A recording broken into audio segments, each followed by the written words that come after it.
Galactic Journey, February 14th, 1959. The Shoe Drops. March 1959 Astounding Wrap-Up.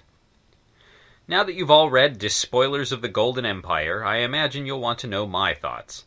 I feel as if I waited an inordinate amount of time for the shoe to drop, only to be hit in the ear with a wet sock. As I read Garrett's piece, I kept thinking to myself, alright, this is clearly modeled on Pizarro's trek through Peru. What's he going to do with it? Was he going to reveal his feelings about intolerant imperialism, either favorably or unfavorably? Was his protagonist going to bring about the ironic ruin of the Father Empire through hyperinflation? I mean, what's the point of an analogy without a point?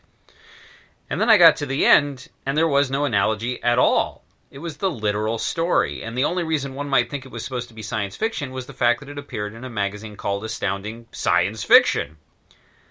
Perhaps Garrett's work was supposed to be a dig against inferior science fiction. After all, H.L. Gold opened up Galaxy by denigrating the space western. Maybe this piece was made to show how easy it is to dress up non-science fiction as science fiction with the minimum of trappings. Somehow I don't think so. I think this was an early April Fool's prank, and not a very clever one. Here Garrett was leading us to think there was going to be a trick ending to the story, and there actually wasn't, though he might argue that was the trick all along. Oh well. The rest of the book is pretty unimpressive, too. George O. Smith's Instinct is about the abduction of an Earther by aliens who have tried 7 times to smash humanity back into the Stone Age, only to have us come back as world beaters every time.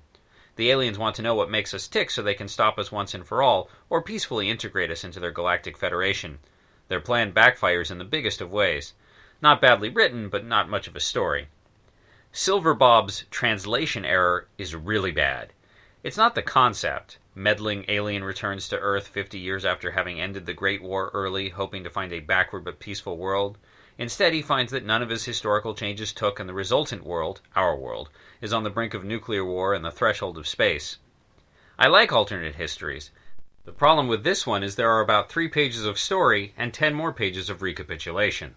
It is poorly written, repetitive stuff, with a conclusion so obvious one wonders why it was written at all. This is the worst story, technically, that I've read in Astounding. Interestingly enough, my 17-year-old nephew, David, loved this story. There's no accounting for taste. The only bright spot, aside from Part 2 of Murray Leinster's Serial, which I've not yet read and which I shan't review until next month along with Part 3, is Aldous Budrys's The Man Who Did Not Fit.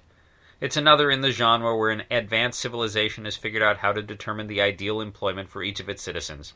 Of course, the few who do not fit into the system are destined to rule. Seen it, read it, many times. But this one is nicely done, with a rich setting, a conquered Earth at the crossroads of interesting interstellar politics. The protagonist is the son of the Terran government in exile, a bit of self-insertion by the author, whose father was the consul general of the Lithuanian government in exile after the Soviet takeover. Not a brilliant story, but a good one, and it shines in comparison with the rest. Thus, excluding the Leinster, the issue barely manages to cross the 2-star mark. I suppose that if you enjoyed Part 1 of The Pirates of Erzatz, you should pick up this issue for Part 2, but there's precious little else for you in the March 1959 Astounding. Happy Valentine's Day, by the way. If you want to recommend any appropriately romantic science fiction, I'm all ears.